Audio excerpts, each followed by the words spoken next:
Today, we achieved a milestone.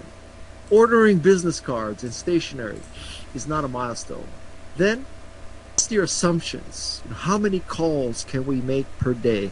These are important things to think about, because when you make these assumptions, if you build your entire business model off bad assumptions, you're going to tank. You're going to hit the wall. So figure out what your assumptions are, then start running tests. Can we really make that many calls a day? Launch that site. Launch that site so you can see how much organic traffic can we really get.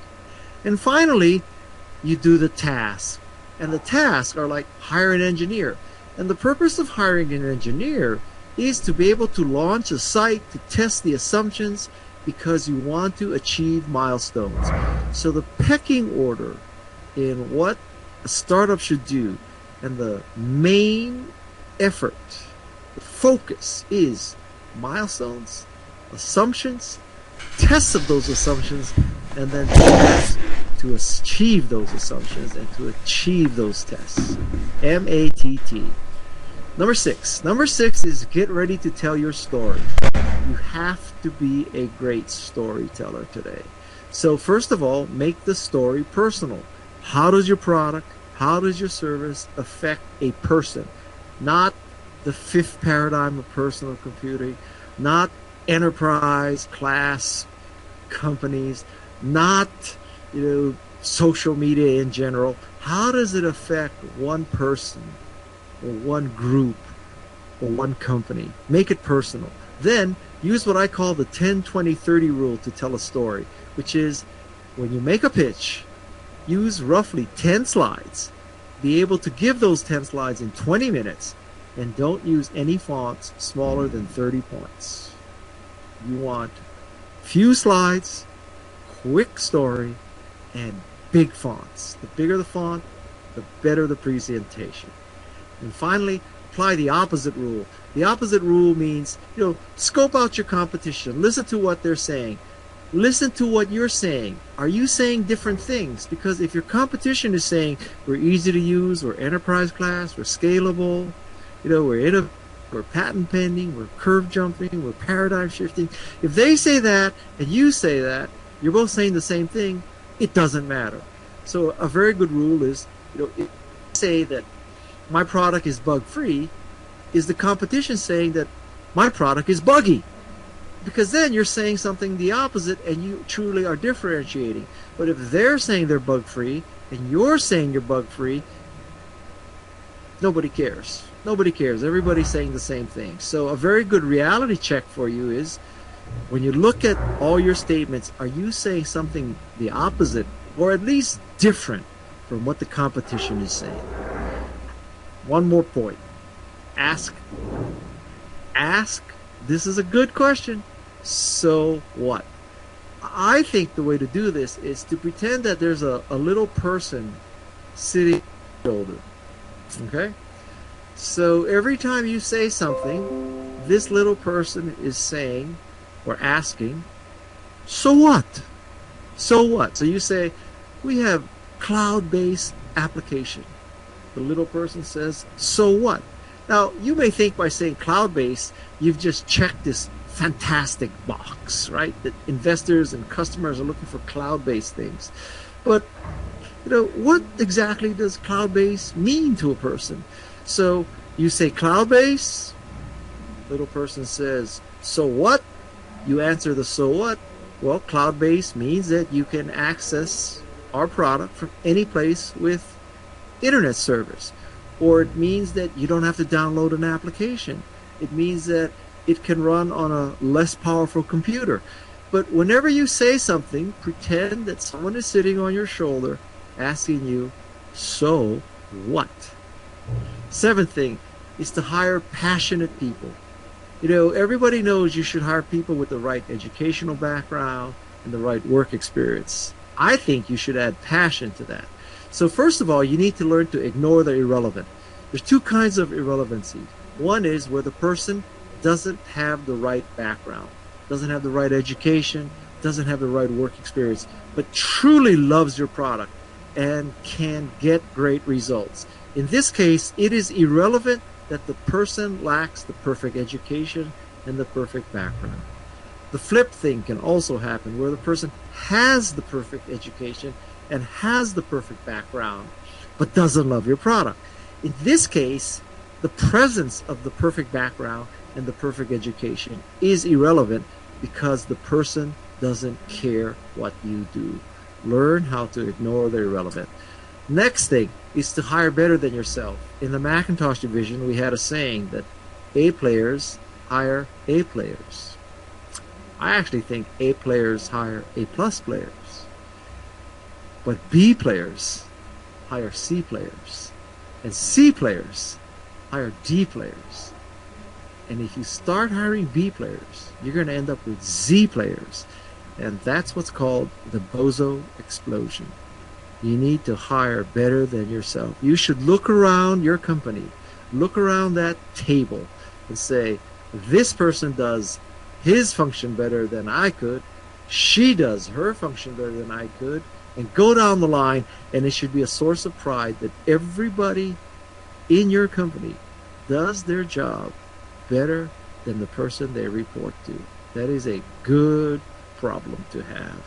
Third thing is to apply the shopping center test, which means you're at a shopping center, you see this job candidate, you have several possible reactions. One is to just go right over to that person and say hello, right? Because you want that person to join. Another reaction, if I get face to face with the person, I'll say hello, but if not, it's okay. And the third reaction is I'm going to get the hell in my car and go to another shopping center. I would say that in a startup, if your initial reaction is not to go straight over to that person and say hello, you probably should not hire the person. Apply the shopping center tests. Next thing is to socialize. You know, I think that social media is the best thing that ever happened to entrepreneurs. Now, obviously, there are some dangers and some bad things with social media. But in general, it is fast, it is free, and it is ubiquitous. It is the marketer's dream. So some tips about social media and socializing. First of all, you have to perfect your personal profile and your corporate profile. You know, it should be about you are trustworthy, that you are competent, that you are likable. Perfect your profile. Second thing is embrace what I call the Wikipedia model. So if you think about it, you know, Wikipedia, which doesn't have the most modern design, doesn't have the most modern features, and yet they get billions of page views, and every year they have a fundraiser where they put this god-awful banner in front of you, and they raise, you know, 70, 80, 90 million dollars. And why does that work? It works because Wikipedia provides such great information that people feel a moral obligation to reciprocate and to somehow pay Wikipedia back. And so that's the model you should use, that what you media is useful. It's not just pimping and promoting what you do, it's actually useful, this information. And so people will give you permission to market to them because you have earned that right. And the last thing is to pass what I call the reshare test. The reshare test is that what you do on social media is so good, it provides information, analysis, it provides humor, it provides such value that not only do your direct recipients like it, but they like it enough to reshare it to their followers. That's the reshare test. When you squeeze the trigger and share something, you should ask yourself, is this so good that people are going to reshare it? Number nine is seeding the clouds, which is a colloquialism for making it rain, which is a colloquialism for sales. Sales fixes everything. You can take that to the bank. That may be the most important thing you learn about entrepreneurship. As long as you have sales, as long as you have cash flow, you are in the game. The leading death of startups is, guess what? Running out of money. So don't run out of money. And the way you don't run out of money is you seed the clouds. You always have to be selling. Let 100 flowers blossom. It means that you take your best shot at positioning and branding your product or service, you put it out there, lo and behold, it may be people you had never anticipated as your customer using your product in unanticipated ways. That is a high quality problem. With Macintosh, we thought we had a spreadsheet database and word processor. Come to find out we had a desktop publisher. Hallelujah. Let 100 flowers blossom. You want to use Macintosh for desktop publishing? Hallelujah. Take the money. Second point, enable test drives. You're saying to people, I think you're smart, and because I think you're smart, I'm going to enable you to test my product, test my service, and then you decide. And the third way to make it rain is to find the influencers. Now, this is a duhism. Like, of course, Guy, we always were intending to find the influencers.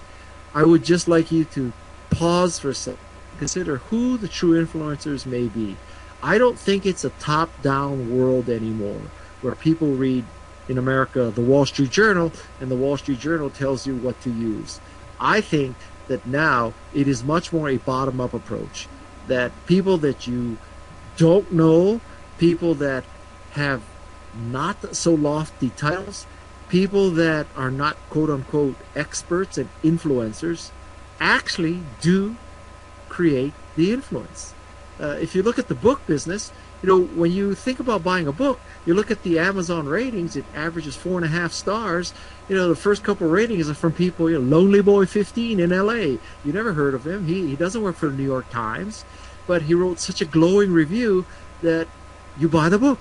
And so the influencers may not be the people at the most prestigious organizations with the highest sounding titles. It could be Lonely Boy 15. You need to find the Lonely Boy 15s, because now I think that influence is bottom up, not top down. Number 10. Number 10 is do not let the clowns grind you down. The clowns are going to tell you it can't be done, it shouldn't be done, it isn't necessary. You cannot let these people grind you down.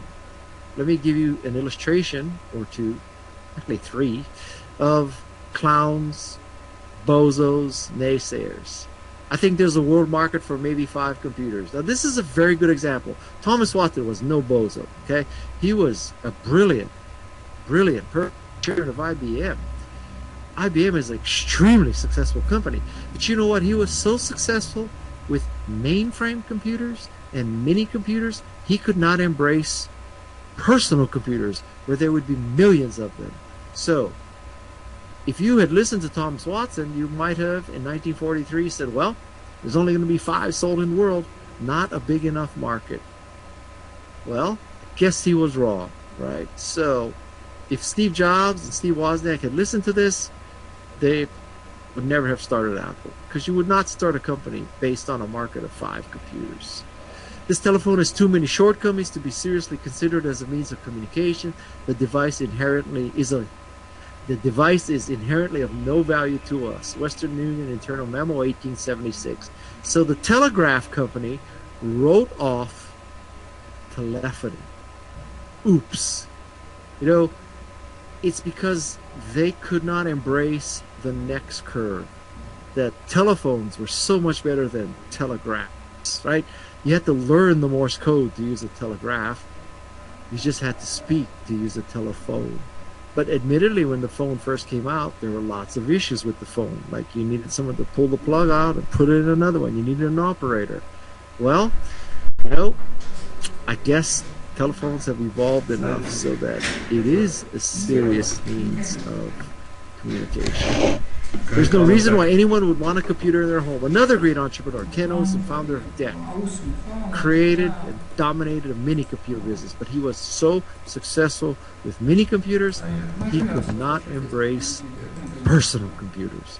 Now I'll tell you a story. So in 1975, an engineer at Kodak invented the digital camera. Now wrap your mind around that. Kodak invented the digital camera. Do you use a Kodak digital camera today? So what happened? I mean, can you imagine that guy going to his boss saying, I have figured out a way for people not to have to buy Kodak film? How well do you think that went over in Kodak?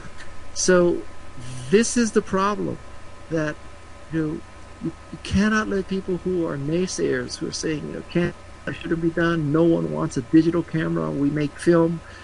You cannot let those people grind you down. Now, I wish I could tell you that whenever people tell you you'll fail, you'll succeed. It's not that simple either. But if you listen to people and they tell you it can't be done, it shouldn't be done, it isn't necessary, and you don't try, you will never know. And I'll tell you, that's the worst outcome of it all. Don't let the clowns grind you down. Don't let the naysayers grind you down. And there are plenty of people who are naysayers, who are famous and rich and powerful and very successful. But just because they're successful on one curve doesn't mean they can predict the success of the next curve. Sometimes you just have to believe. Now, I guess we're not going to do some Q&A, so I'm going to let you edit this out. I'm sorry, this slide is in here. And let me quit out of this, because this should not be there. Okay, so I'm going to show you one more slide, and this is the slide. I want one more thing, okay? So I have a podcast called Remarkable People, and if you are an entrepreneur, you have to subscribe to this podcast. I have remarkable entrepreneurs on this podcast. Steve Wozniak. I have Bob Cialdini, the godfather of influence. I have David Ocker, the godfather of branding. Martha Stewart, Ariana Huffington. I have people who have built great companies. Kara Golden, who built Hint, the flavored water company. Great entrepreneurs. And this podcast is not about me, it's about them. So the purpose of this podcast is that after you listen to each episode, you become a little bit more remarkable too.